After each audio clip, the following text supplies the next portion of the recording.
Hey y'all, can y'all hear me? Sorry.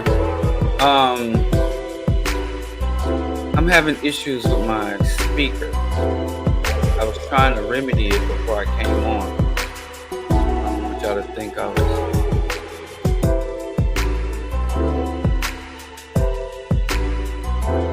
testing.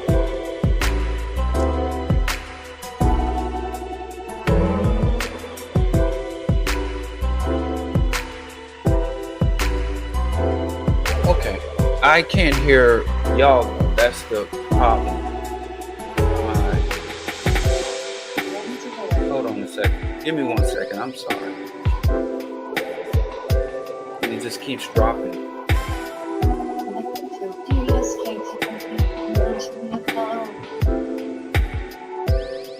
It says it's connecting, but I don't hear anything.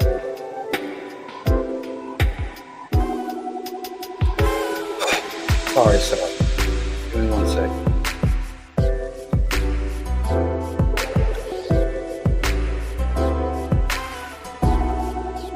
Oh, shit. Sorry. What the? Anyway. Why? Ready to pair another device. Sorry. This is ridiculous.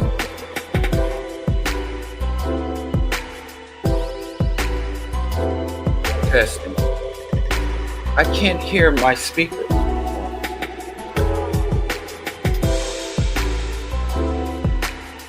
Oh, maybe I don't have headphones. I don't have my headphones.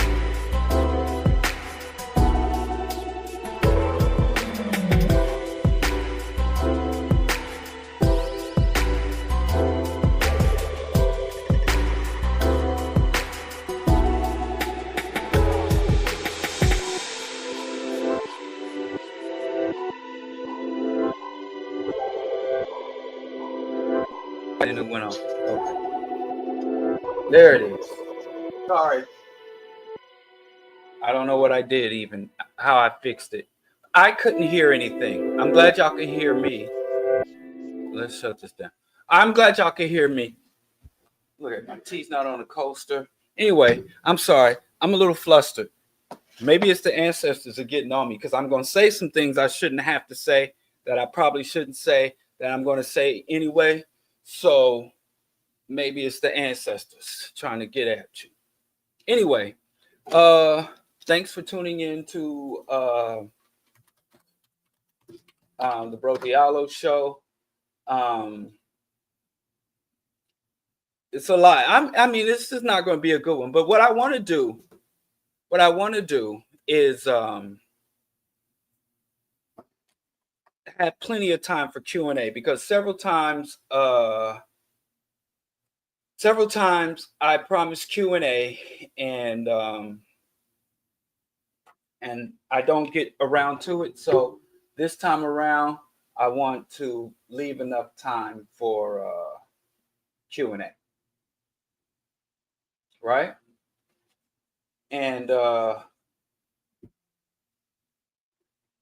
we'll just proceed then. So if you have any questions, comments, criticism, please hold them until I open up for Q&A, because that way I I won't miss your questions. A lot of times people accuse me of ducking their question or something, and because they ask a question and then it gets lost in the feed, and I will share the link. So if you have questions, comments, criticism, just please just leave them in the, just hold them back until I say, okay, let's do Q&A, questions, comments, and criticisms.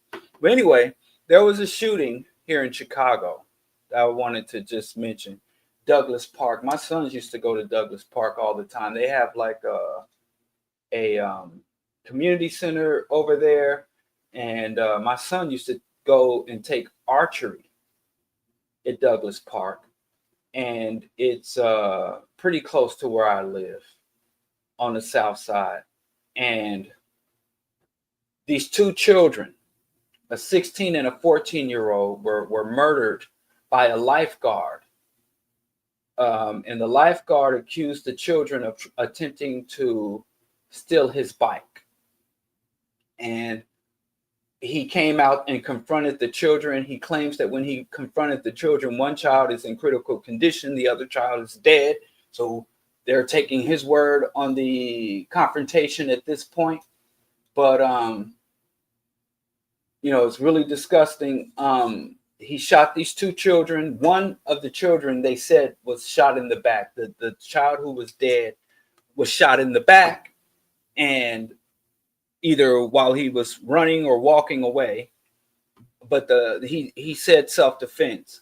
And so I was looking at the article about the attack, right? And I go to the comments, and there are a bunch of racists in the comments saying, oh, yeah, the crime rate's going to go down. They were talking about because Chicago is such a liberal city, he was going to get off, and you're not allowed to defend yourself in Chicago. And so because the criminals have control, and there's this thing that was going around during the bail reform legislation, and people were campaigning for bail reform and cashless bail in Chicago, and they said the Chicago Purge. So there was this myth that there was going to be lawlessness in Chicago, and that if someone commits a crime against you in Chicago, they can just roam the street until they're tried. I mean, just all this. So all to say that,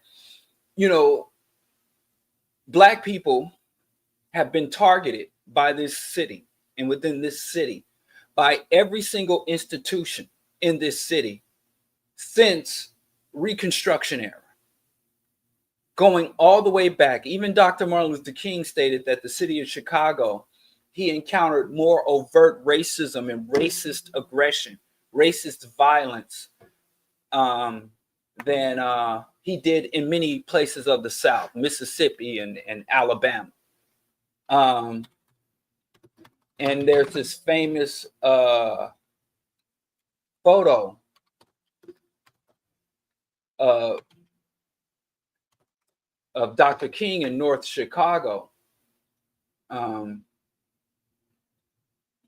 is it? Where he was assaulted because he went up to, and he said that when he came to Chicago, he encountered what's called a new level of hatred. And can you imagine, having a brother from Georgia talking about a new level of hatred, a brother coming up in Georgia during Jim Crow, talking about a new level of hatred. This is King when he went to the north side of Chicago and was assaulted. And this man here sticking out his arm, this is Mr. Mingo, actually. This is my wife's maternal grandfather, who was he was Union muscle. And, there's a monument, but to this day, and I don't complain about this. I know a lot of folks, but yeah, so that's my wife's maternal grandfather. And he moved to Chicago during the Great Migration, brought his good friends and family and established himself. But as he grew older, he went back to Mississippi. Chicago drove this man who was on the front lines of the civil rights movement back to Mississippi. Anyway, this city, like I said, every single institution in this city has waged war against the Black community. And I'm not just talking about governmental institutions. I'm talking about public and private. The educational system, the policing, law enforcement, judicial system, prosecutorial institutions. Did I say the education, the public CPS, public school students? I have one son that graduated from a CPS school and another son who will be a senior at a CPS school. Social services, private industry, banking, mortgage companies, mortgage lending, even the fucking tow companies. There's been like class action lawsuits against tow companies. My wife and I have switched 3 banks because there would be this survey and an investigation into banking practices in their loan and debt collection practices, and they have shown every time they go and find out it's discriminatory. Black people with higher credentials, higher credit rating, better with higher credit rating, better payment history, will go in for a loan and be denied, where white people with much lower income, much lower savings or holdings and assets will get more favorable loan status. And it's just relentless across the board, consistent attack. Like you ever heard the term, the walls are closing in on you? This city was built on, and I understand a lot of black folks, and there are a lot of factions in this city. There are a lot of different factions.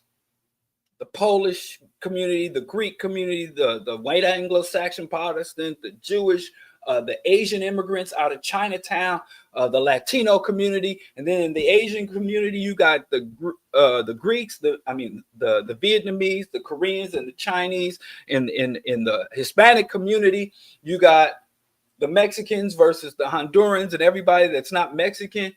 It's so many various factions in open conflict. But one thing you can say consistently about all the different factions and all the different institutions is that they prey upon, exploit, and oppress black people. And then we got black leaders, cult leaders, many of them, demagogues that come and blame black folks. They tell black folks what we suffer is a byproduct because we don't spend our money right. We don't save our money right. We don't marry the people we impregnate or impregnate the people we don't have strong, but we don't have proper values. We don't value work. We don't have impulse controls. And they come and look at the victims, look at the targets, and diagnose us because of our maladaptations to universal oppression. So every time, I call it atrocity hopping. And I don't say that to be insulting, but this is the truth. We atrocity hop.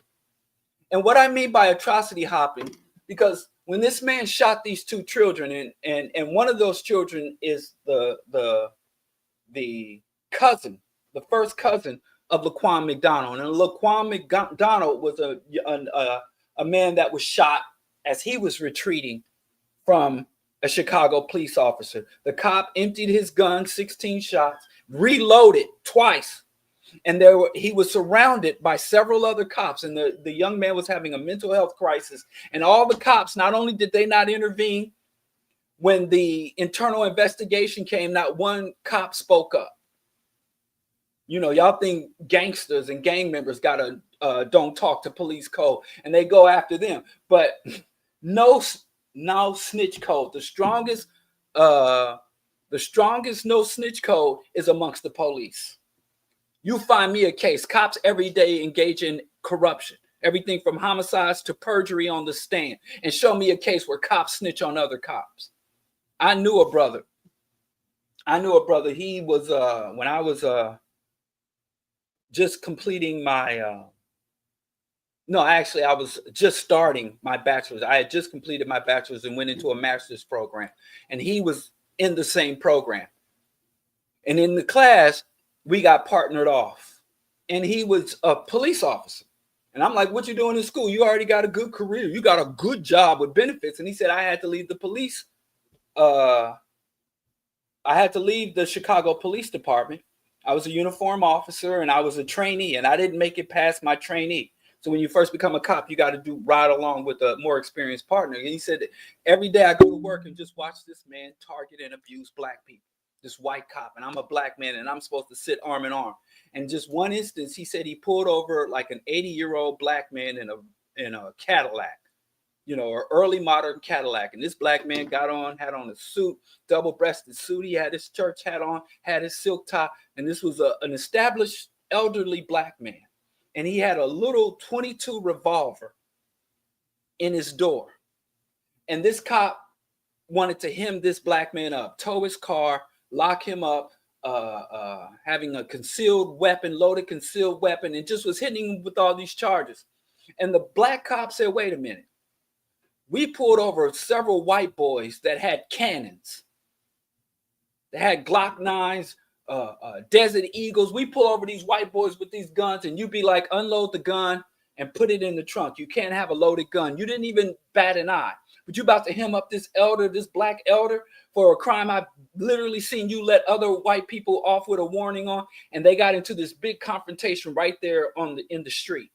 And this black cop got back to the station, went to the locker room, took off his uniform, and got called upstairs. And when they called him upstairs, he, in his mind, because he's a patriotic black man, he went to the military, went and got his criminal justice degree, and enlisted and enrolled in the police department, and he believed all the bullshit. And they said, you know, they basically threatened him. They were like, we're going to ruin your job and you could possibly lose your life. Don't you ever confront a superior officer in front of a perp. Don't you ever second guess. You're there for backup. You don't call the shots. And they just went off on him. And he said, you know, shortly after that, I quit. He said, I didn't even make it past my initial orientation. And he's like, and I had to figure out something to do because all from the military to college, all was oriented towards being a police officer, working in criminal justice and law enforcement. So now I'm back in school studying history and politics and education to figure out something else to do with my life. And, you know, ever since, you know, I don't know, his first name was Drew. That's a pretty common name. I won't say his last name. I haven't spoke to him in quite some time. I heard he went on to get his doctorate, but I don't know if he's still in the city. But he every time you see a black officer, this is a black person who, in order to get that good job, has seen some things he can or won't talk about. It's like Obama. There is no black man in history that know more of white folks' secrets than Barack Obama. Barack Obama has seen the high-level top secret. He knows what this government did in the past. He knows what the government is doing now, and he knows what the government projects to do in the future. He knows about who's been assassinated. He knows about disappearance and black site, and he ain't said a motherfucking word. And how can this man be a black hero? How can this man be a black excellence, black role model, anything positive in black in the same sentence as Obama's name? But I digress. There's a lot of black folks. Steve Coakley would call them oath takers. But all that to say, when this man, let me just back it on up because there's so much, and this ain't the topic tonight, but this just happened a couple of days ago. And when I first saw the story, and I'm like, okay, this is another atrocity. We're going to hop this atrocity. And so this man comes out. He's a lifeguard. It is illegal for City of Chicago employees to bring weapons to work. It's illegal. For City of Chicago workers, even if you have a concealed carry permit, even if you are a lawful gun owner, it is illegal for you to bring your weapon on the premises or to have the weapon on your person while you are carrying out the duties and role as a employee of the City of Chicago, state of Illinois, unless carrying a weapon is central to your. So if you are an armed security guard or a police officer, that's pretty much it. Not even firemen, ambulance drivers, even people who are in areas where there is danger or threat are not allowed to be armed.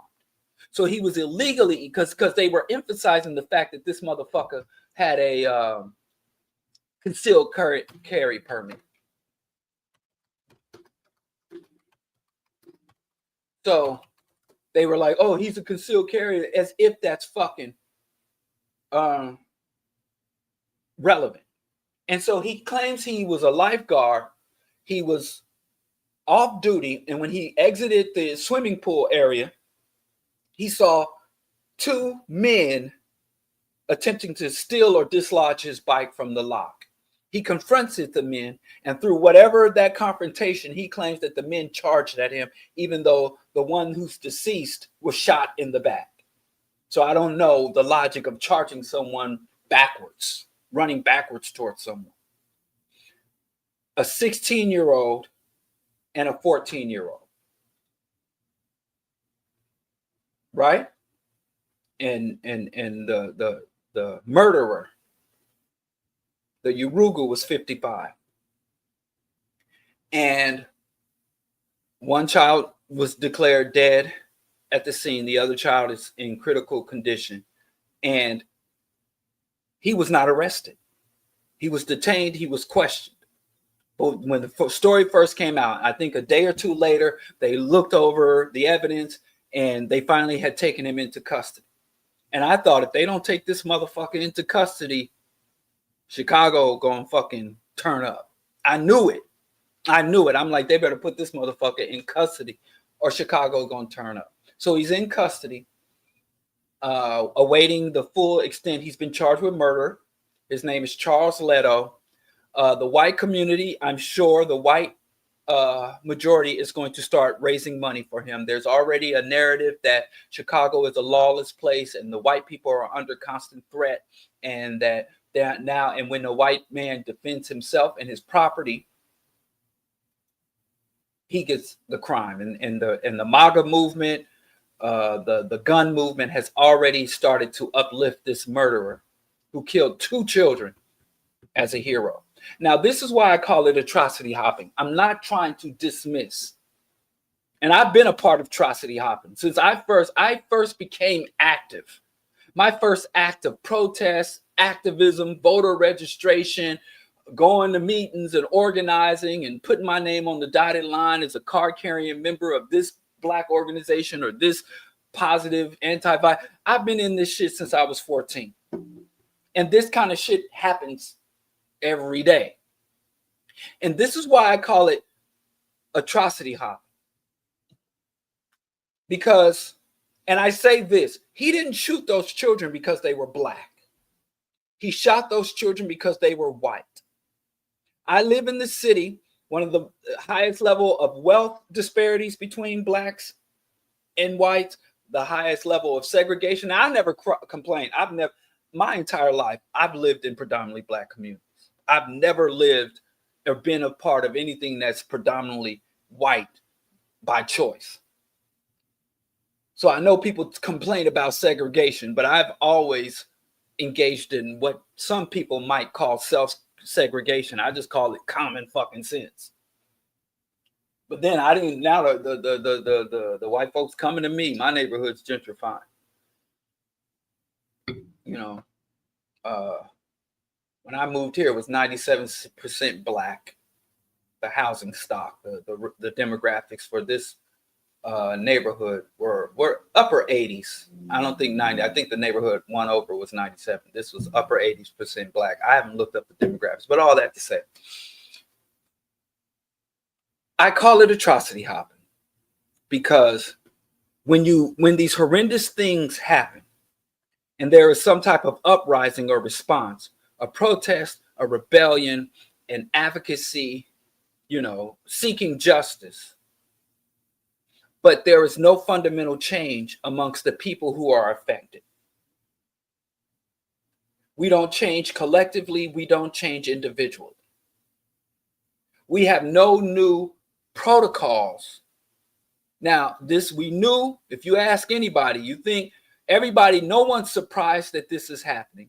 No one was surprised that there was a delay or a lull in arresting Charles Leto. And no one would be surprised if this man is acquitted or if it goes from homicide, because it's first degree murder. They knock it down from homicide to manslaughter or malicious or some other type of technical conviction that will allow him to walk amongst free folks again. No one will be surprised. But we conduct ourselves as if these atrocities committed against our community are just a fixture. It's just something we sit down and talk about. You have to talk with your life.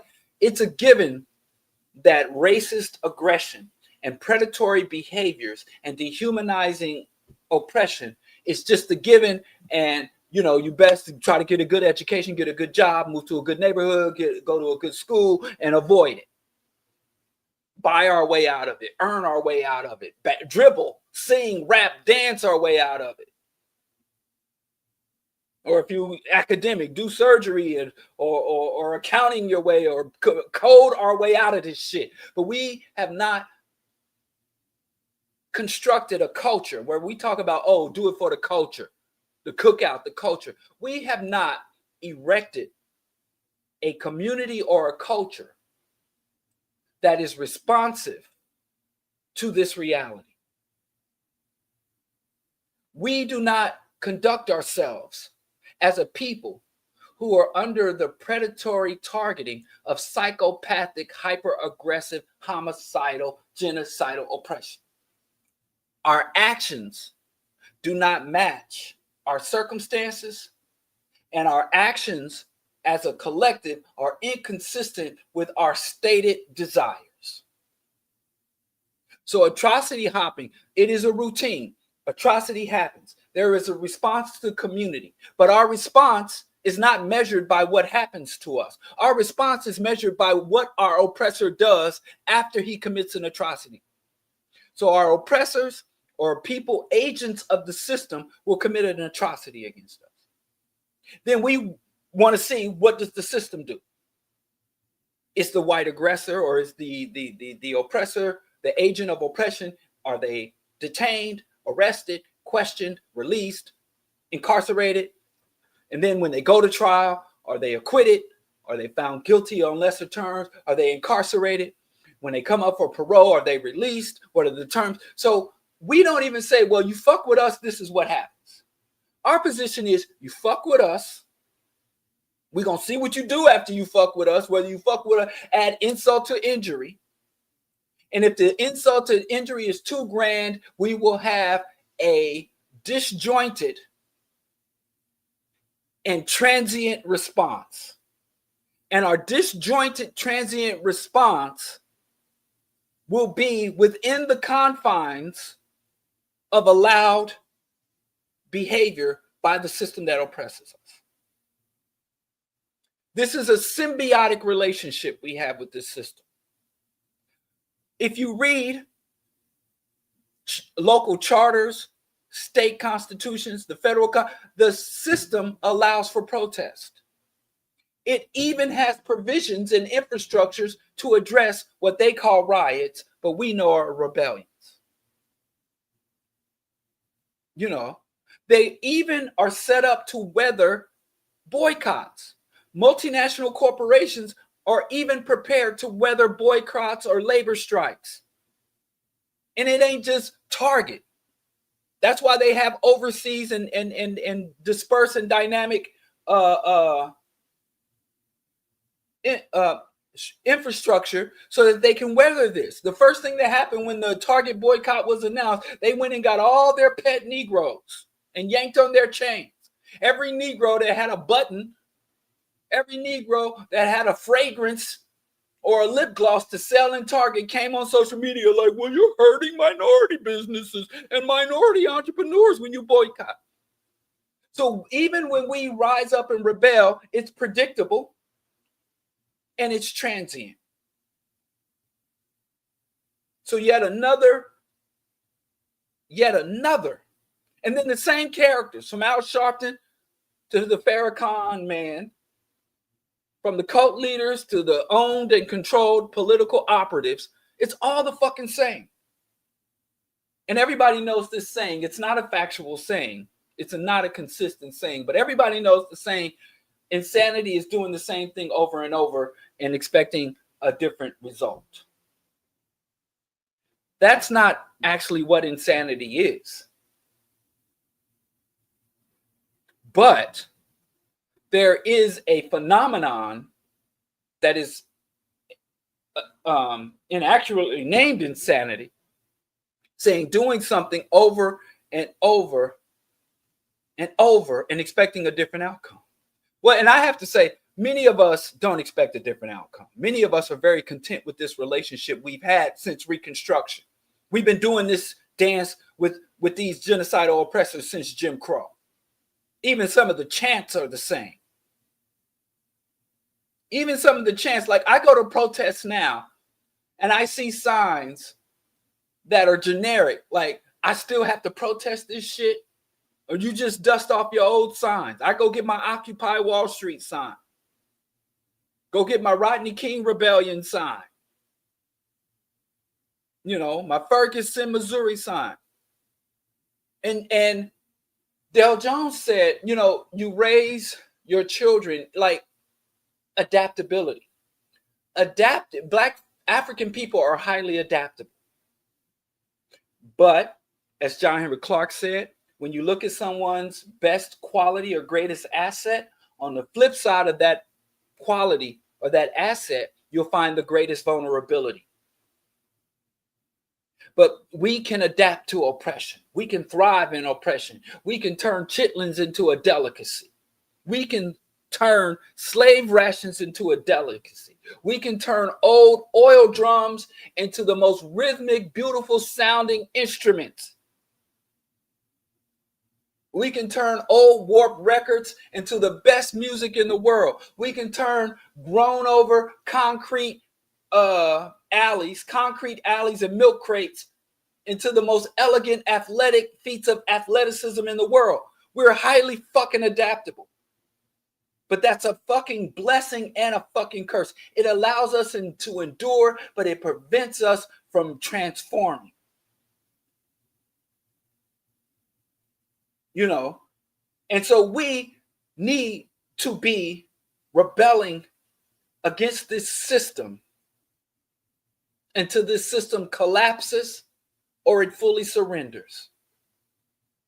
We need to be in a perpetual state of rebellion. But what we are in is in a perpetual state of genocidal oppression, and we have transient burst of rebellions. But what do you want? But yet there's another atrocity. I'm gonna see. Are we, you know, and shout out, I'm not gonna name people because I'm not trying to tear people down. But you know, I've seen some of the posts. I'm hearing from people. There's people in this community that fight even when there's nothing. They fight ahead. They get out in front of it. You know, shout out to Mark Quinn, Dr. Latrice, Dr. LaShawn Latrice, and all the people. But I think that, again, my ultimate point is that our response is inadequate to the offense. Let's move on. Let's talk about Dr. Sebi. I'm going to scratch everything else off my list. Dr. Sebi, let me tell you something. I was just in Lansing, Michigan. And everywhere I go, I have to go on. My wife likes to go to this site called Happy Cow because wherever we go, we got to find vegan food. And it's much better now. I remember when I was like way back in. I don't even want to say these dates. Because, you know, people start calling me Unc. Unc. UNC. They can't even be bothered to spell out uncle. I'm Unc now. You know, just yesterday, I was knucklehead. I was a little buck, young little sucker. And now I'm Unc, like overnight. And now some of the culturals, some of the enlightened people might say, Baba, Diallo. Some people say Unc, just Unc. Anyway, I'm old. So, but way back in 1992, if I took a road trip, I first became vegan in 92. And it was a battlefield. And I know that if I was taking a road trip, I would just bring a bag of fruit and nuts. I'd bring me some oranges. I didn't like really traveling with like apples or fruits that could bruise. But I'd bring a bag of nuts and a bag of raisins, maybe some cashews and almonds. And, you know, we pull over. Shout out Sage, you know, and everybody, who are all y'all? We pull over and they pulling over and they going off the highway, going to Burger King. We could pull in the gas station. They run in there and get some fucking, what they call it, chili cheese dogs from a gas station. How are them brothers still with us to this day? Skittles and shit. And I might go in there and get like some Planters nuts. I go in there and get an orange juice or a black coffee. They didn't even have non-dairy creamer. It was just a black coffee. Couldn't even put sugar in it because sugar got swine in it. The white sugar refinement. It wasn't even no like unrefined brown or raw sugar. So shit was hard. Shit was hard. And now everything's been veganized. Vegan ice cream. I remember the first time I went out for vegan ice cream, it was pureed bananas and pureed plums that somebody stuck in the freezer. And then they took it out. I remember I went out for my first veggie burger, and the mayo was pureed carrot, like carrot mush that they spread on the bed on the bean patty and bread, and like, oh yeah, we got condiments for. So now they got like real vegan mayo, real vegan everything. Shit is wild.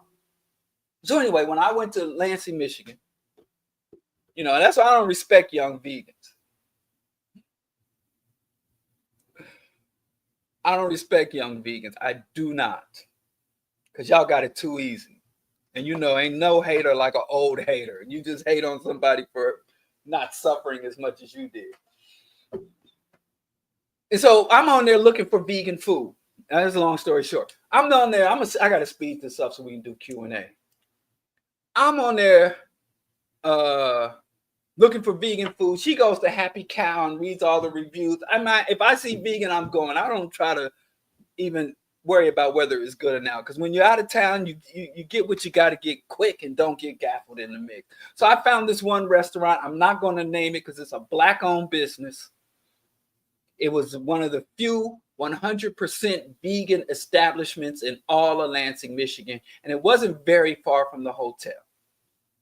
So I told my wife, I'm going here. And she already peeped game. She didn't want to go. I said, you want me to bring you something back? She said, no, thank you.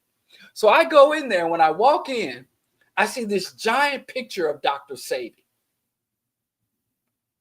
Now, I wish I could say, when I saw Dr. Sebi's picture, I knew that shit was going to be good. So I saw this giant picture of Dr. Sebi. And right next to this giant picture of Dr. Sebi was a painting, a very nice painting of Dr. Sebi right over the interior door. Because you walk in and it's split. It's half restaurant, half herb shop or natural pharmacy or apothecary. So they got the herbs and the medicines and the treatments here, and you go through this little doorway, and there's the restaurant and the seating for the restaurant. And above the divider was Dr. Sebi, and then they had an AI printed poster. I could tell it was AI because it had the little AI flaws of Nipsey Hussle. And I don't know if y'all know the relationship between Nipsey Hussle and Dr. Sebi. And I had no idea because when I looked this shit up, she looked it up. She looked up Happy Cow, and it didn't come up on Happy Cow. And I looked on just a regular Google search, vegan Lansing, and they were like, this is the vegan restaurant. And again, it's Black owned. So I'm not going to say the name of the place. I don't want to disparage the place. And Dr. Sebi followers, worshipers tend to be kind of cultish.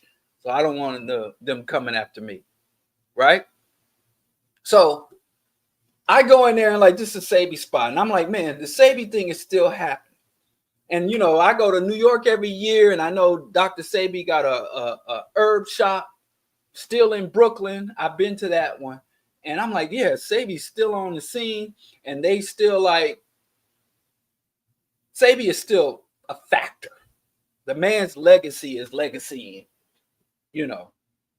And long story short, was not happy with the food, was not happy with the service, was not happy with the cost. But it kind of took me back. I actually met Dr. Sebi. Dr. Sebi used to give these lectures in Brooklyn, New York. And it was in the early 2000s, 2001, 2002. And it was just a little while after 9/11.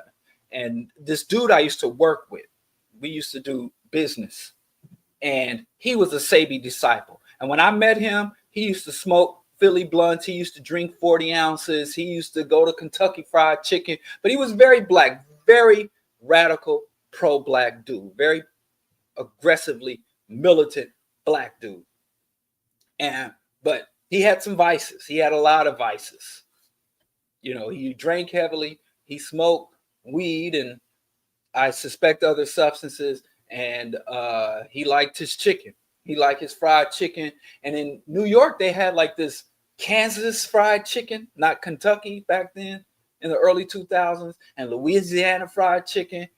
And he'd take it to the head. He loved taking liquor to the head. And we used to laugh and joke.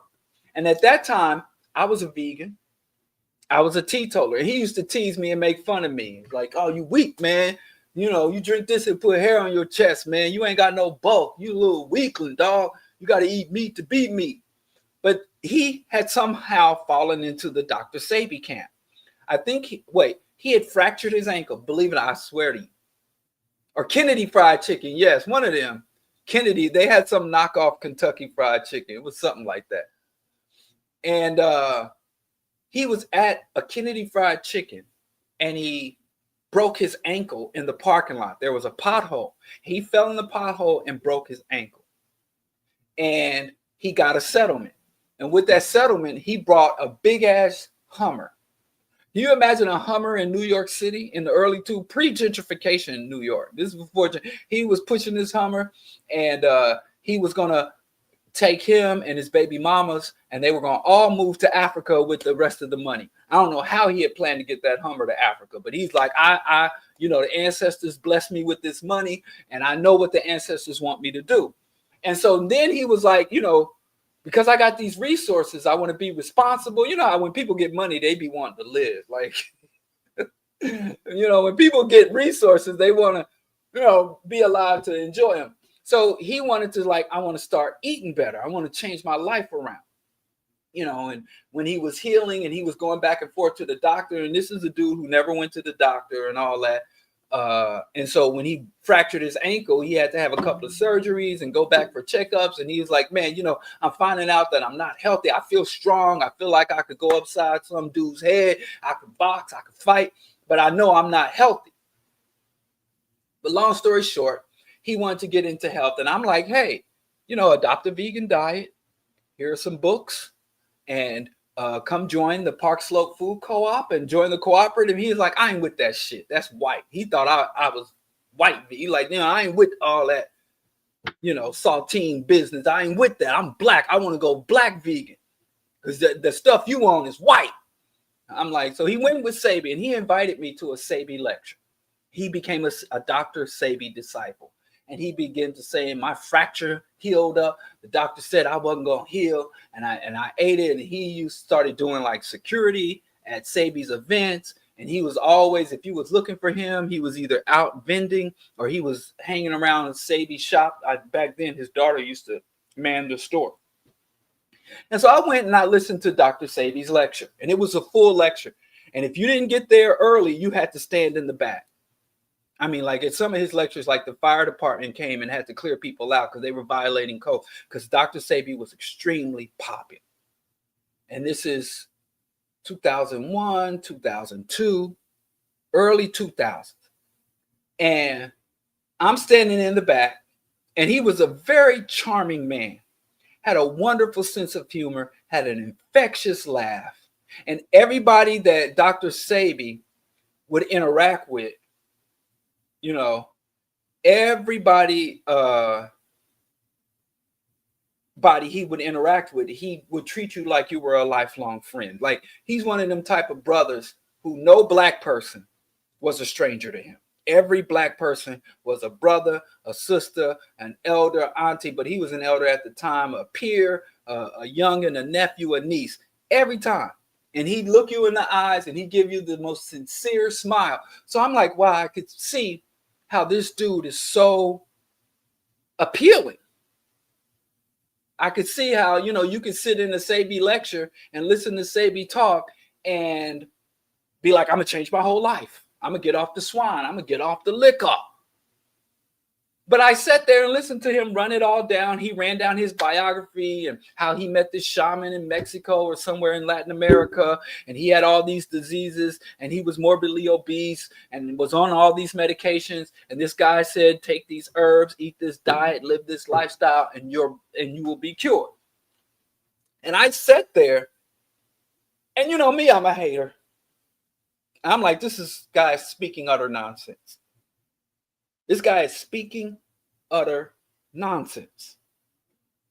And I had known and I had heard about Sebi around. And listen, at that time, let me tell you about me.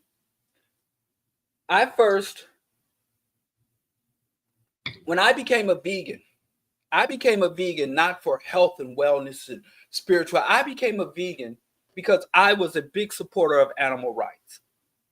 You know, I had been up to Smithville, Missouri, and some of the Hereford cow ranches, and I grew up going to Gates Barbecue, and I was the dude, and you could ask Rip the Crip, you in here. Where is he? KC Cano.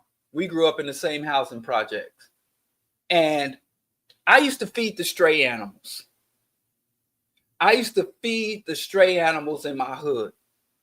The stray cats and stuff, I would take care of the animals. I've always had a great affinity for non-human life forms.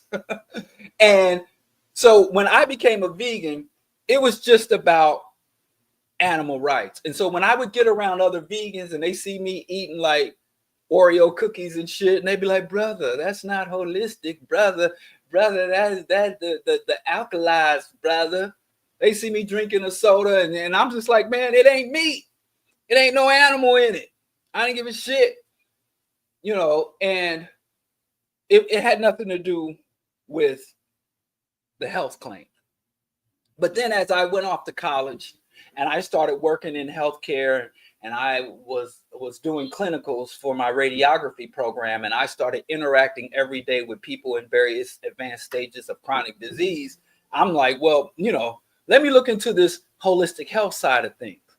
And long story short, throughout my vegan journey, I've been a raw foodist for several years, you know, and even, you know, when I met Dr. Mingo and we were dating, and I was a raw foodist, and she was like, let me try this raw food shit. And then she ended up getting pregnant with our first son. And she was like, let me tell you, you and that raw food can step off. I want some tater tots and mashed potatoes. I want tater tots smothered in mashed potatoes. And she went out and was like, step off. And I'm like, I am the man. You are to obey me. And as for me and my house, we are raw vegans. We don't eat nothing cooked or steamed or boiled or fried. We eat raw foods. And she was like, okay, bye. So anyway, we got off the raw foods when my first son was born. But I've been a fruitarian. I didn't eat any foods that didn't have seeds. So I was a fruitarian, strawberries, avocados, this and that. I mean, Dr. Eric diet. That's the ear doctor? Really? No, it was this. This was the diet that I was on.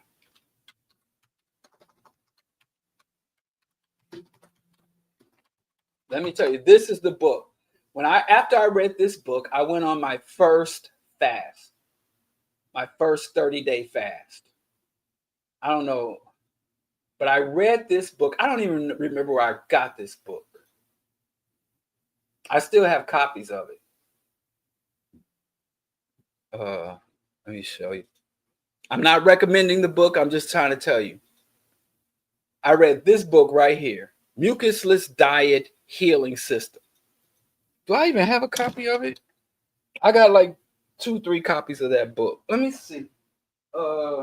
There's a passage I always read. There's one passage in this book that just warms my soul. I don't think I have a copy of it. I'm surprised I don't. I got copies of this book everywhere. But anyway, the Mucusless Diet Healing System. If you've read it, if you read this book, how do I get it off? Oh, so if you read this book, you pretty much got 90% of Dr. Sebi's program. Now, I don't know. I've been to Dr. Sebi's lectures. I've watched a few of his discussions. I don't know if he's ever credited Dr. Aird's work, but much of Dr. Sebi's work was extracted whole cloth, and I did it.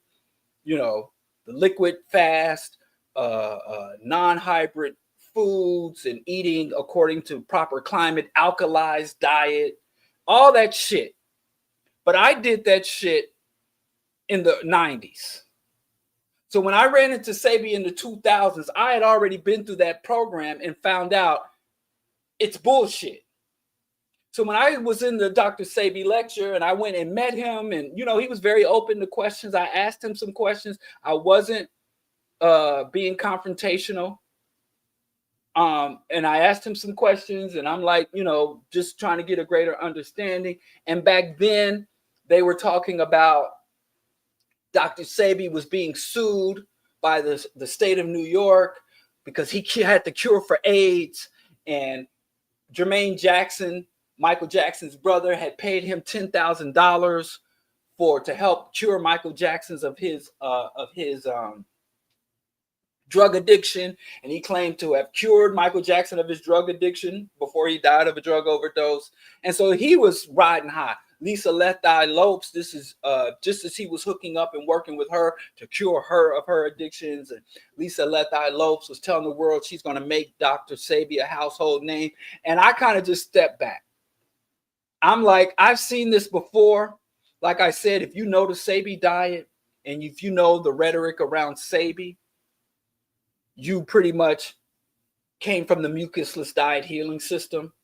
So when this was brand new to everybody, I had already been on the raw food or a non-hybrid diet, mucusless diet. I was already eating the mucusless diet.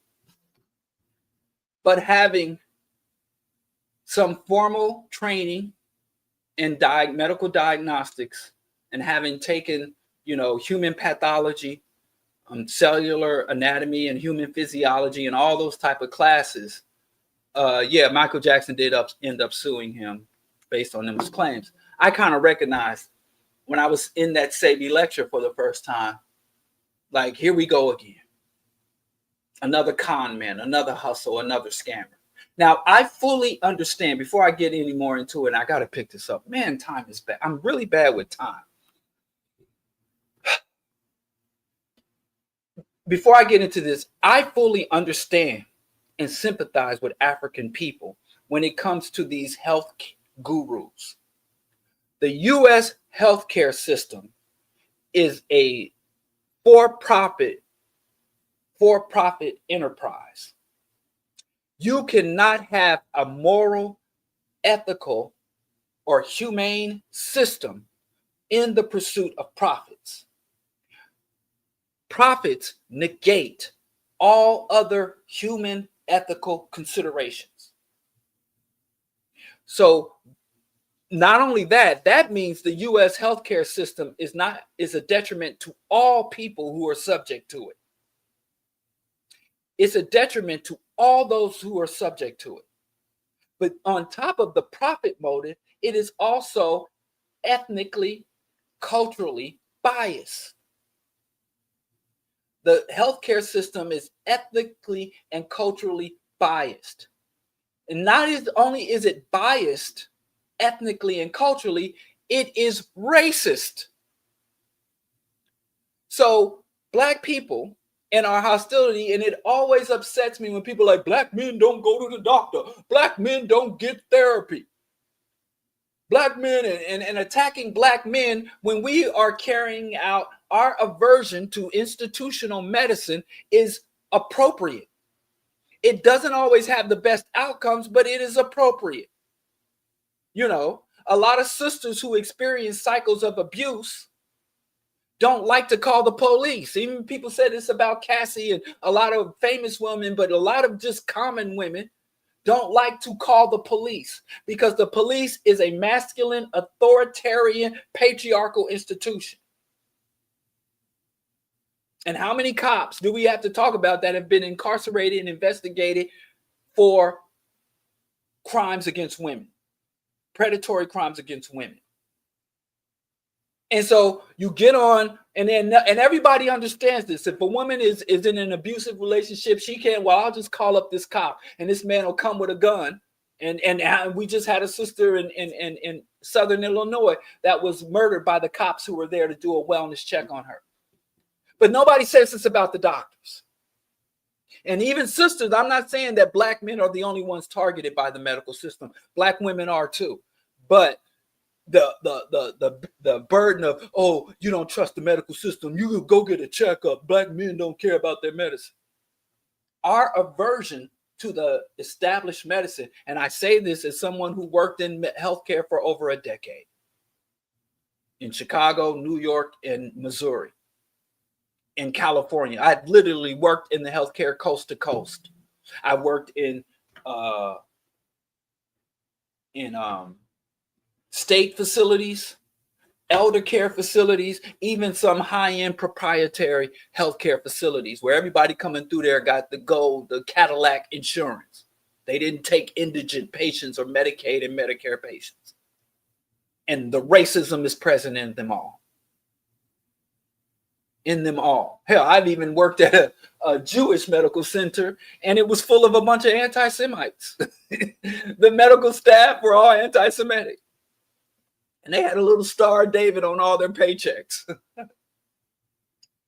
So I understand that when someone comes to you and says, hey, validates your apprehensions, validates your distrust, validates your hostility towards the medical institutions. And not only do they validate your justified aversion to established medicine and medical practice, they then say, there's a remedy outside the system.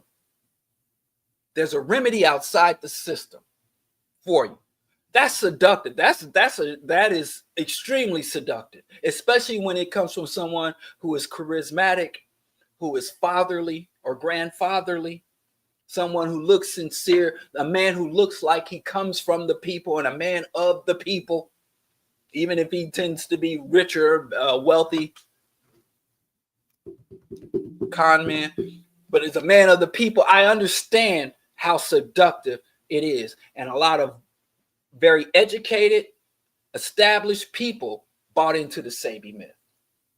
I'm not going to get into all of the myths, but I'm not condemning anybody in the past, present. I was there. I got bought into a lot of pseudoscience, a lot of empty promises that were born of my politics and my desires to be free, my desire to be healthy, my desire to help my community. I was willing to believe something that wasn't validated because I wanted that thing to be true, not because it was demonstrated to be true. So I was there with you. It's just before Sebi came on the scene, I had already gone through that exact same hustle. And fortunately, I got the hustle from a book. The man who wrote that book was long dead, so I wasn't really part of no community, but I was there, you know. And I got to the point where I wouldn't even eat out of, I was eating out of wooden bowls and using wooden utensils because I didn't want to eat anything that was manufactured, you know. And so I believe you me, I'm not speaking as someone who was too smart or too wise or too sharp or too slick or too above anybody else. I'm speaking from all of us, our experiences. But let's get into some of Sebi's thing. One thing Sebi said is that mucus and acidity are the sources of disease. That is absolutely not true. Your body naturally produces mucus. Your body, throughout your body, you have this thing that is called a mucous membrane. Mucus has several beneficial qualities and characteristics. Your body will increase the production of mucus in response to some physiological events. But the oftentimes the increased production of mucus, even though it is uncomfortable, can be beneficial. Mucus does not cause disease. Mucus can be the symptom or the byproduct of a disease process. But you naturally produce mucus even on the mucusless diet. Your colon, your esophagus, your small and large, well, your large intestine is colon's the same thing. Your anal cavity, your nasal passages, and all orifices, all of your orifices are lined with mucus. Natural, healthy mucus. Mucus unto itself does not cause disease. The so-called mucus producing foods, I mean, it's crazy that I have to say this. The same thing with this nonsense about alkalinity. If your body became alkaline, you would die. Your body naturally produces acids. There are some people who have natural sensitivity to acid, but your stomach has acid. There's a certain parts of your body where acid belongs to aid in digestion and elimination of waste. And your body's pH level, there is a healthy, it's called homeostasis. Right? There is a healthy human pH level that we all have. Right? It's between 7.5 to 7.3 to 7.5. Anything higher than that is alkalosis or high acidity, right? So, or low acidity, in fact. And so having low acidity or being too alkaline is as harmful. Yeah, that's it. So your body is not supposed to be alkaline or base. That is literally a disease process. If you walk into the doctor's office and your body's not producing mucus, you have no mucus in your body, and your body is fully alkaline, they will body slam your ass on a stretcher and put all kind of IVs into you and call every fucking medical scientist in the area to come study you. You will be a lab rat. So a certain level of acidity and ongoing production, metabolizing or digestion of mucus. You want mucus to line your digestive tract, your nasal passages, and your oral cavities. You want mucus. Women, go and study. I'm not going to get in vaginal flora. We got black women out here who say they don't want mucus. Mucus is disease. And your vagina is, and as it should be, a literal mucus factory. You don't want an alkaline and you don't want a mucusless vagina. Your vaginal flora and your intestinal flora would not survive, nor would your overall organism. So the fundamental basis of Dr. Sebi's teaching that mucus is the source of all disease is factually, scientifically, physiologically, biologically, medically wrong as fuck. It's wrong as fuck. And mucus producing foods, if you do have some level of allergy or sensitivity to a food or ingredient, it can produce a mucus response. Different foods will stimulate mucus production in other people. There are some foods that are naturally going to produce a physiological response, like dairy products, which I don't agree you should eat either, for a myriad of reasons. The main reason is you're not a baby cow. That's the number one reason. If you're not an infant cow, you shouldn't be, but I digress. That's number one. Number two, his absurd position on hybrid foods. Hybridization is not a bad thing. Hybridized foods can even occur naturally in nature. The vast majority of foods that we eat, have been hybridized. And believe you me, if you've ever seen a naturally occurring banana, a non-hybrid banana, if you ever ate a non-grafted or non-hybrid avocado, they're disgusting. Most foods in their most natural state are not acceptable to the human palate for whatever reason. You can say, we are victims of civilization, whatever, but unless you're going back to hunter-gatherer status, that's just the reality. His warnings against hybrid food is inaccurate. He also taught, I don't hear people repeating this. He also taught that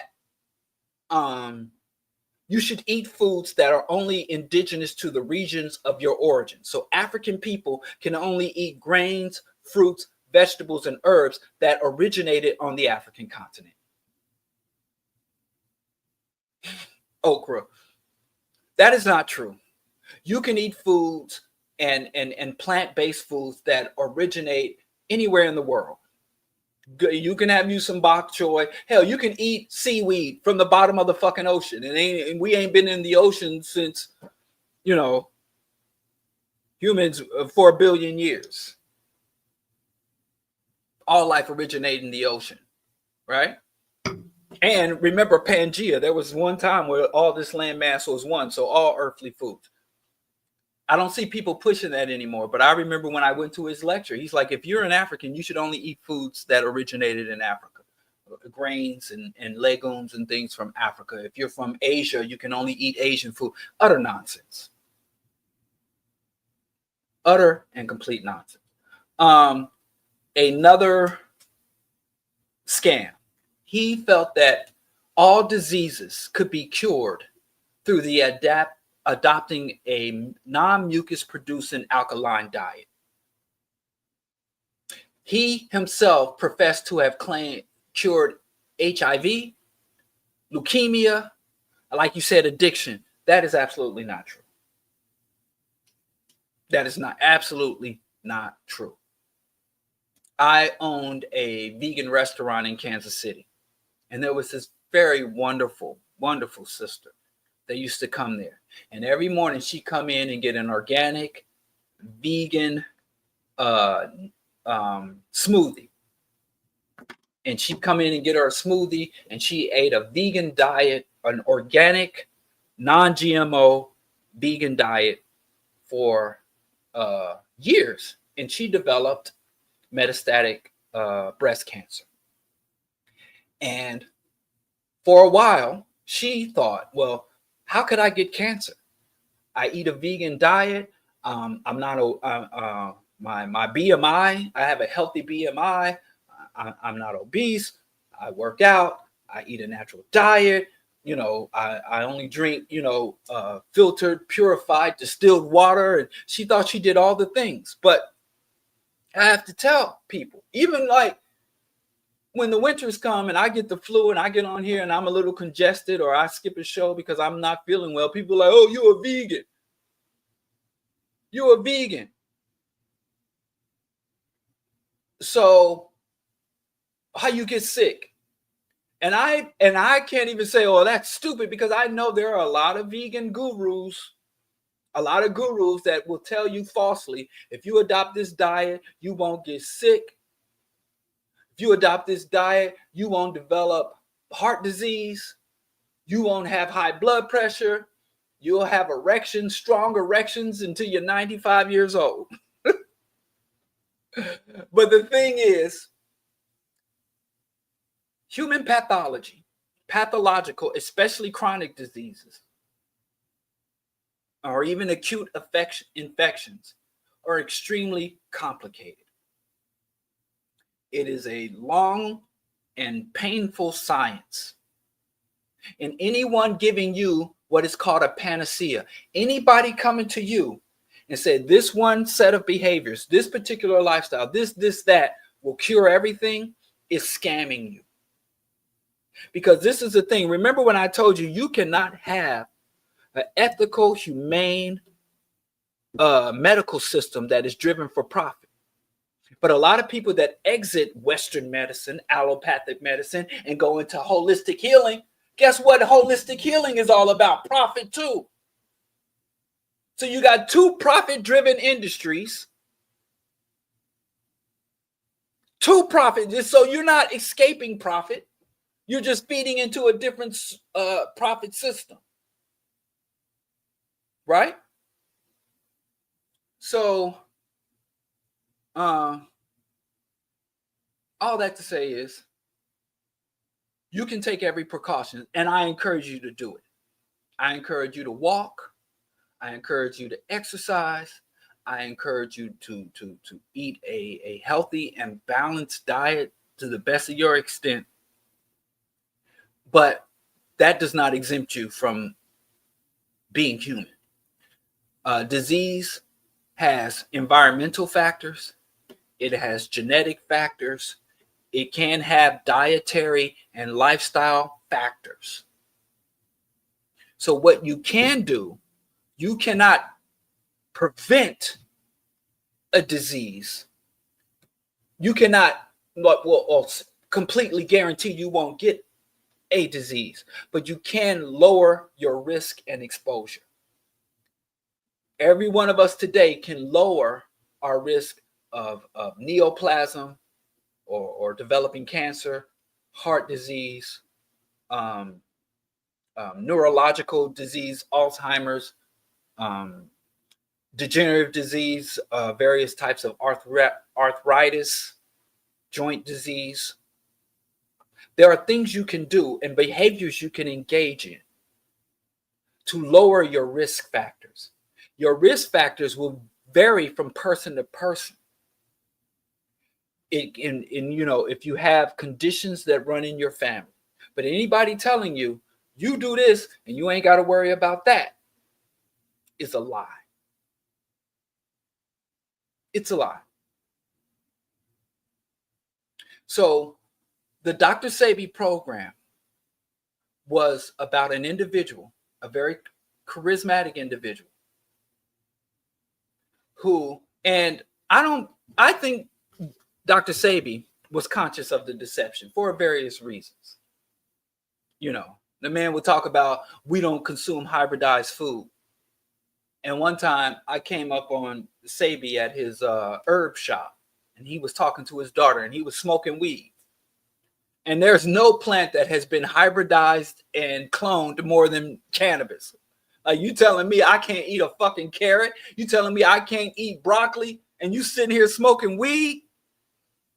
The man had less hair on his head than me and was selling a cure to baldness. So I genuinely think that Sebi knew he was conning people. I don't, because I know there's some people that misinform others and they're just carrying forth misinformation. They believe in deceiving themselves as much as they're deceiving others. I think Sebi knew he was a hustler. I think Dr. Sebi knew he couldn't cure AIDS, he couldn't cure leukemia, that he couldn't cure addiction. I think he was conscious of the scam. I met him 2 times in my life, and I've interacted with several of his current or former disciples.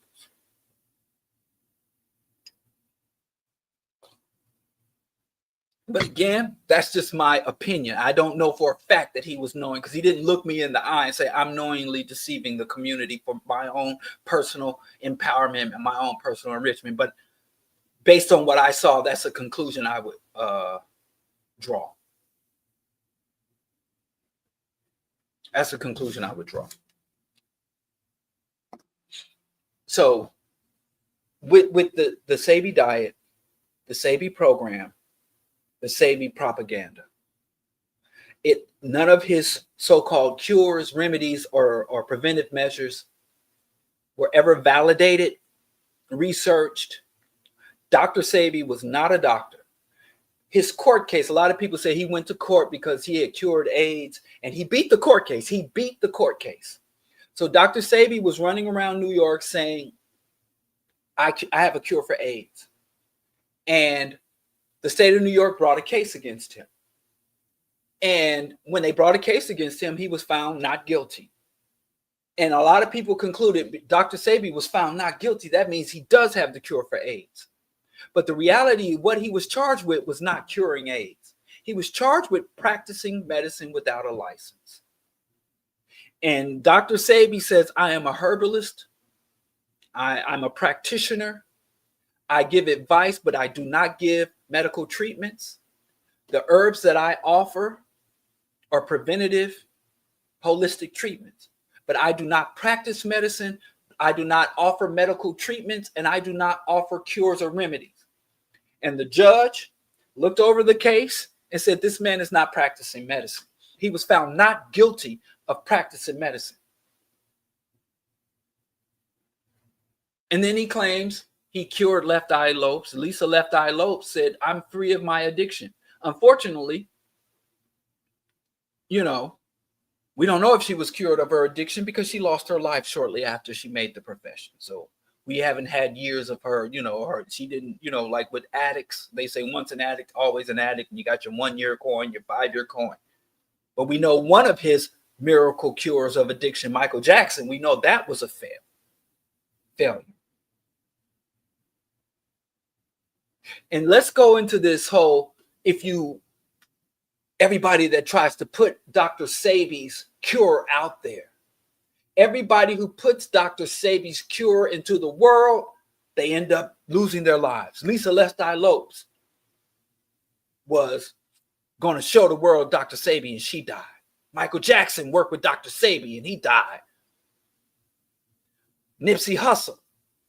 And remember, Nick the Sperm Cannon said he was going to pick up that documentary and produce it. And when Nick the Sperm Cannon came out and said, I'm going to put out the Dr. Sebi documentary. And I'm going to put out the Dr. Sebi documentary. And he said, and everybody was saying, we got to protect Nick Cannon. Put our arms around. Oh, we protect Nick Cannon. I'm like, y'all can protect Nick Cannon if y'all want to.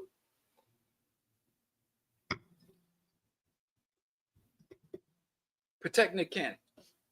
But the reality is, rock stars, artists who dabble in addictions and live reckless lifestyles tend to expire early, whether they're associated with the health guru or not. Number one. Number two, you can go online right now and buy every single Dr. Sebi cure. Dr. Sebi has not been suppressed. You can go in and buy those untested. You can go online right now and buy any of those untested, unverified. You can go on Amazon and buy everything Dr. Sebi has ever, with his face, his name on it. You can go buy that bottle of herbs. You can buy that $50 jar of peanut butter or nut butter. So where's the suppression?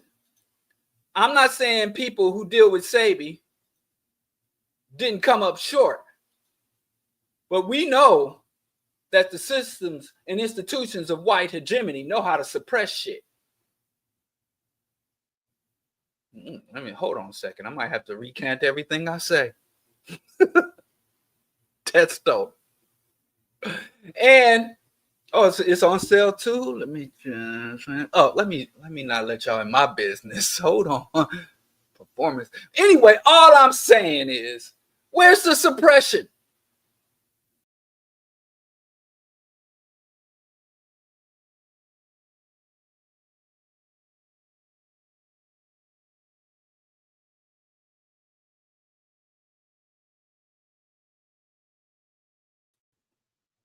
What is going on? Oh, hold on.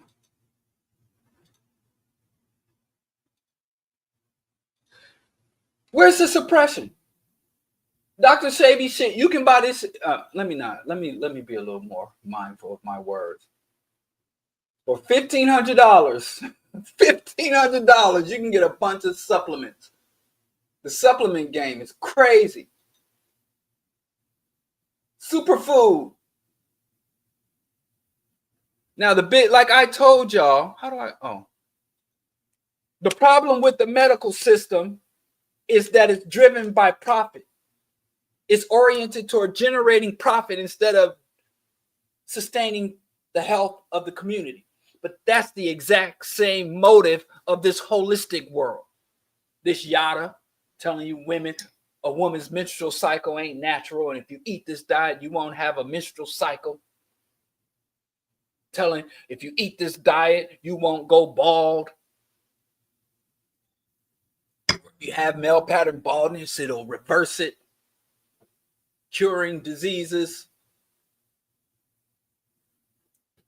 It's a hustle and a scam, and it kind of, but it's going to be around for some time, and there will be new shaman, new gurus, new saviors that are going to pop up. Okay, I got a couple of questions. I think I've driven home my point, but I'm telling you, if you want this Sebi stuff, read the back of the label and go to your local herb shop. Go to your local spot and make your own concoctions. And I promise you, anything you throw, any group of herbs and dandelions and fermented, sea moss, anything you throw together will be as effective as him. Now, what I recommend you adopt a vegan diet.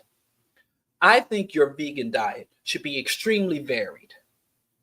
I think you should eat a wide range of organic fruits, vegetables, legumes, seeds, nuts. I think it is okay for you to go out and enjoy some processed food. I think you can go out and get the fake vegan, the soy chicken nuggets or the tempeh bacon. It's fine. But your diet should be high in fiber. It should be high in enzymes for digestion and assimilation. It should be diverse. You should consult your physician.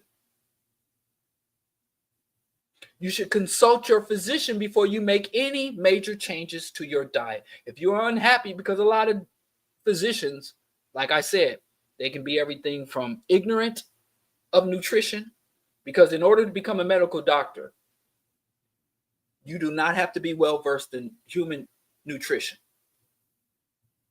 For some reason, they kind of put nutrition over here and medical treatment over here. I don't know why.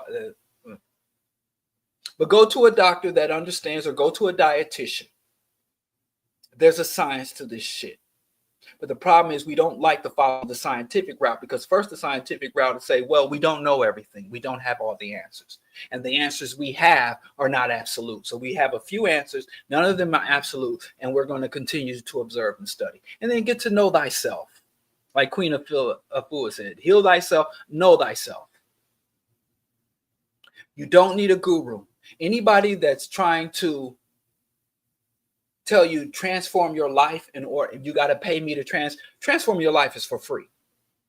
You can transform yourself and not spend no extra money. You take your McDonald's money and buy some apples. That's it. So you don't have to spend no additional money. You just have to spend what money you do spend a little differently. I do think you should prioritize organic food. I don't think you should drink bottled water. I think depending on where you live, you should filter your own home water. Buying tap or bottled water, the standard and regulation of tap and bottled water is equal to or less than, most bottled water is equal to or less than the water you receive in your neighborhood from the tap. So I have suggestions. And I can tell you, you can reduce, often significantly, your potential for developing chronic diseases. Through having a culturally aware, non-racist physician and a dietitian, you can even utilize or adjust your diet to reduce or even reverse certain. I remember my Grandma Sonetta, she developed type 2 diabetes. And I went and talked with her and had her change her diet in several ways into where she was initially non-insulin dependent type 2 diabetes, where she was no longer diabetic. Her blood sugar levels were completely normal. Her insulin levels normaled out. And the doctor asked her what she did. And she said, my grandson got me eating these funny foods and trade. And I didn't even say, because she loves her ice cream. And I got her on some non-dairy. I got her soy ice cream.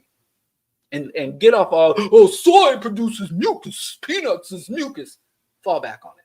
So I do have recommendations and things that I would recommend. But I will have to tell you, I'm not making any grand promises. I'm not making any promises. I'm just saying that these things is not my promise. These are things that have peer-reviewed science. These things are scientifically over a long spans of time. One person made the claim, one person made their claims public and made their evidence and their methodology public, and then other people were able to look at their claims, look at their methodology, interview their test subjects, and then they were able to reproduce it. They went through the scientific process and applied the scientific method. And y'all can diss the scientific method if you want to. But I know you don't want to get on no plane that was not constructed using established science. You don't want to get behind the wheel of a car that was not manufactured and distributed according to accurate science. You don't want to buy no flat screen ultra TV, ultra 4 or 5K TV and put it on your wall, and the TV and the manufacturing facilities and the electrician. You don't want an electrician wiring your house not using applied science. But y'all think diet and health and wellness, oh, that's the white man's science. Y'all don't want applied science when it comes to that. You want to make believe. So anyway, that's all I have to say. I went to a Dr. Sebi inspired restaurant and had a less than satisfying meal that I felt was highly overpriced. I saw all the herbs and products, the same products I just showed y'all online, and all that stuff was well overpriced. And it, like I said, you can look at the ingredients, and those ingredients are less than 1%, very low. Dandelion and the sea moss, and they charging markup 1,400% markup on these products. Stop playing. But like I said, Dr. Sebi's not the first, he's not the last. And I hope that we should be skeptical, and we need to be more skeptical of things we believe in than the things we don't agree with. Anyway, any questions? I got like 10 minutes. I'm sorry. I went further than I had to. But this needs to be said. I'm going to go ahead and go on record and stay on records. The Dr. Sebi diet is not a viable or healthy diet. Dr. Sebi's claims about cures and well-being are unfounded. Some of them are blatantly false. And some of them that might have some level of truth. Let me tell you.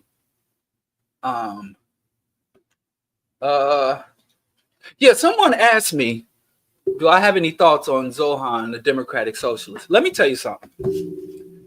When it comes to politics, we only need to focus on, we get caught up in personality. I think he has some very good policies. I think his progressive taxation policy, his housing policies, I think he has some viable policies.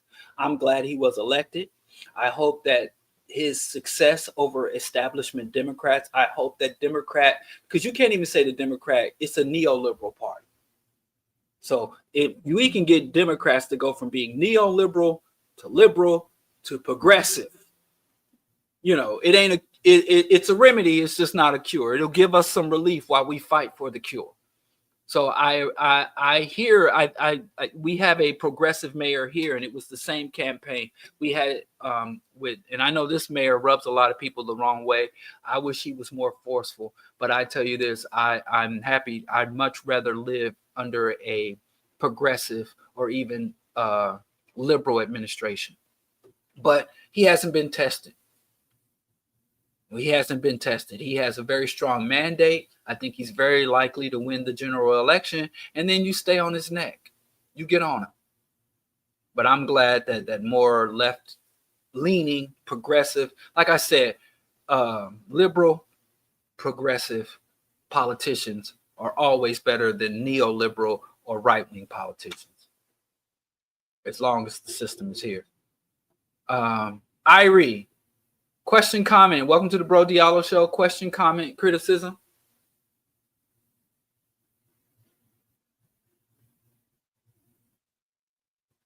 Irie? I don't know. You got to get it together, Irie. So, Irie, who is Dr. War? Who that is? I now have to see Dr. War. A Different World. I didn't like A Different World. I hated that show. I hated the show A Different World. No, I've never heard that. Don't nobody look like that. Shane, who you think you talking? I don't look nothing like that man. Where you get that from? And I don't even, I'm not offended. He's a good looking brother. But I don't think I look like that.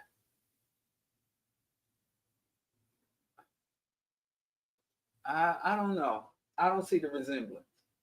I'm not saying, I'm not even mad. He's a good looking brother. And very talented brother.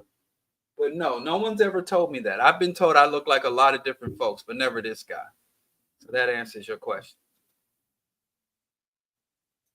I have to tell you, Lynn, a democratic socialist is a liberal. A democratic socialist is a liberal. That's a liberal position. That is not a radical. That is not a revolutionary system. Democratic socialists do still support private enterprise, corporations, and the most prominent democratic socialist in the United States, Bernie Sanders, supports the nation of Israel. Like I said, I would vote for a democratic socialist without qualms. I voted for Bernie. Every time he's ran in the Democratic primary, I voted for Bernie. So I have no issues with that. But I know a democratic socialist is a branch of the liberal, is on the liberal branch of the tree. It's not a leftist, radical, or revolutionary ideology or platform. Irie? Yes. Can you hear me? Hello? You can hear me? Oh, maybe it's me. Hold on. My sound is off. Irie. Testing. I can't hear you.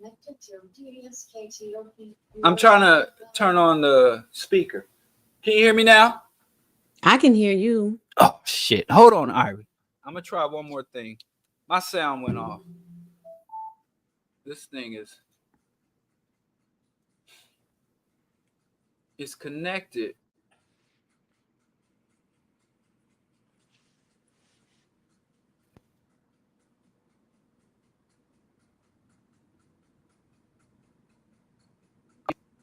And y'all, listen, I don't even hate liberalism. Give me one moment, Irie, because Ready to pair another device.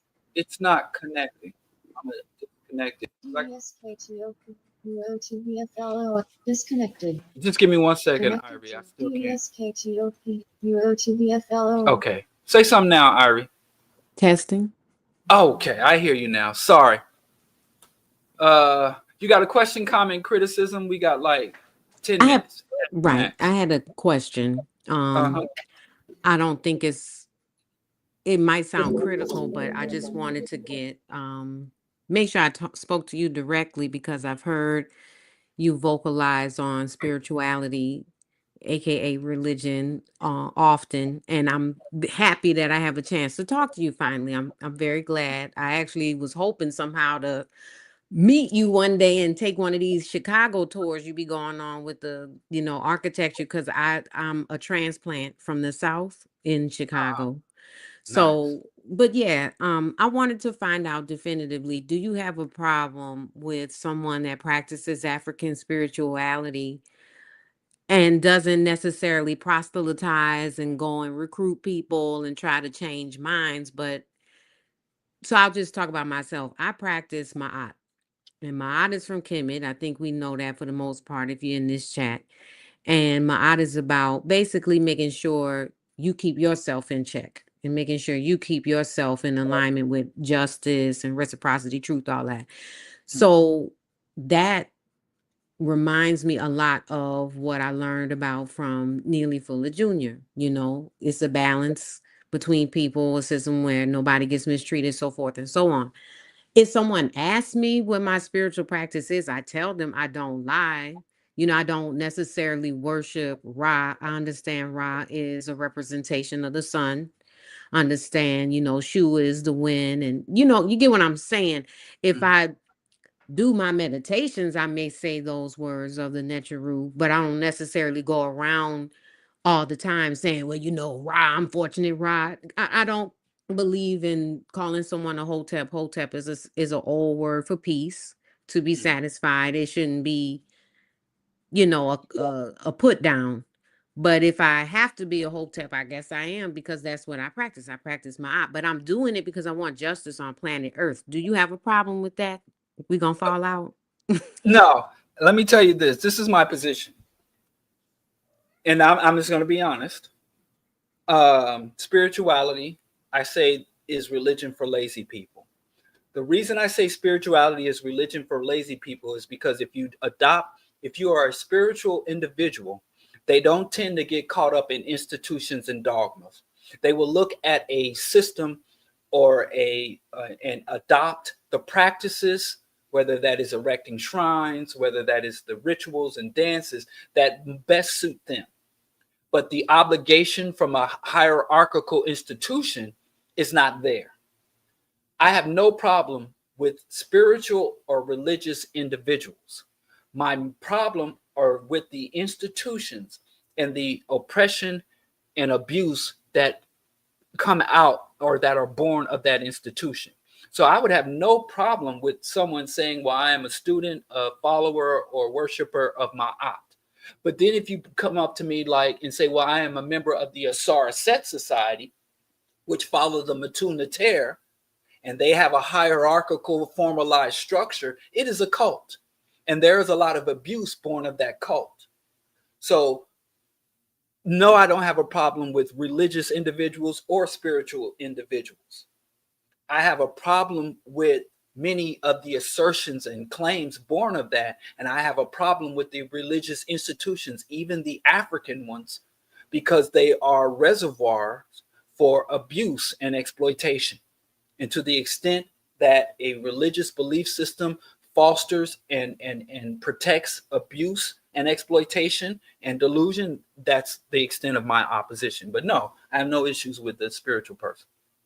Okay, well that's really it, and I'll give somebody else a chance to jump on. Thank you so much, and I'm going to tune in some more. I appreciated your position very often on Black Power Media when everybody else was mad at you. So thank you. Appreciate you too, sis. I look forward to meeting you here in Chicago soon. Okay, thanks. All right. All right. Okay, Jamful, we got 2-3 minutes most. Question, comment, or criticism. All right, I'll be quick. I just want to say I'm very thankful for all the work you've done. I've been stealing your knowledge for about 2 years now. But no, it's reciprocated. You can't steal something that's given freely. You see, and you as see I that say, given freely, please make a contribution to the BroDiallo Show. But you can't steal something that's offered freely. But yeah, I'll get down quick to it. I had 2 questions, but only one really matters more. So, on the topic of veganism, how do you come to terms with like labor exploitation when it comes to how your vegan foods are produced? So, for some background context, well, I can answer that without the background context. I am a revolutionary. I seek to subvert and destroy all oppressive hierarchies and institutions. And I seek to that everyone, that the resources, the material and non-material, like the knowledge and wisdom of humanity, is disseminated justly across all people, regardless of their nationality, race, gender identity, all that. So the way I think that anybody that lives in a developed nation, anyone who lives in the so-called West or the first world country, is living off of exploitation and abuse. whether that is exploitation of current workers or exploitation of indigenous land. And we are all in debt to those people. We're in debt to the exploited laborers, whether we know them or not, whether we try to consciously or deliberately avoid consuming products. Like, you know, if I go somewhere and I try to buy some vegan chocolate, I try to see if it's, you know, rainforest certified and all that, and tea free of abuse and exploitation. But I know that's a marketing scheme more than that. There's no ethical consumption. But the way I pay my debt to exploited people that I indirectly or even directly benefit from their exploitation is by trying to expose, and up in the system that's oppressing them where I am, in the belly of the beast. Yeah, that's a fair answer. I was just hoping for maybe something more specific, but what specifically, if I know, I do try to avoid patronizing products and companies that engage in something but really the entire economy is based on hyper exploitation. And I don't overconsume. Like, I don't try to buy a lot of shit except books. I don't have a lot of shit. I don't have a lot of shoes and clothes and overconsume things that I can, when I can reuse something. You know, I buy a lot of shit secondhand or get things as gifts of that nature. Yeah. I mean, my big problem, so when I went vegetarian, because I'm not strong enough to go vegan like you, I'll admit that. But if it took strength, I wouldn't be a vegan either. It's not about strength.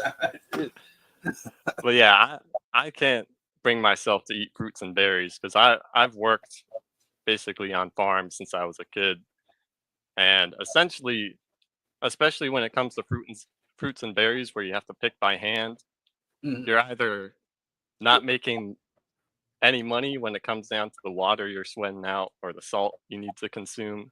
Like, I mean, but you think that working in a slaughterhouse is more edifying, is a more humane venture than picking berries? You can live off that, but you lose money off of trying to pick berries and such. Yeah. So there were people like me who would just sweat out or burn enough calories where the $2.50 an hour won't cover it. But the difference is I'm free to leave, and some of the people I'm working around with, a lot of Haitian immigrants, go for the same thing, but they're just not even allowed to leave and go somewhere else. So I find it hard to make that jump to veganism when it comes to that experience. I suppose. Okay. I suppose I disagree with you mightily that the meat industry is destroying lives and destroying the very ecosystem we depend on. But I appreciate you. Thanks for watching. All right, that's it. I got one more person, but I have to go. Sorry, Mark, I can't get to your question. And let me tell you this. I'm going to tune in, go subscribe to African World Order, and Wednesday we're going to have a longer Q&A. There's a lot of good questions I didn't get a chance to get to, but I appreciate y'all. Sorry about the technical difficulties. Like, share, subscribe, share the BroDiallo shows with your friends, enemies, lovers, haters, and participators. And I'll see y'all next Monday with BroDiallo broadcast. The ways to support is scrolling across the screen right here.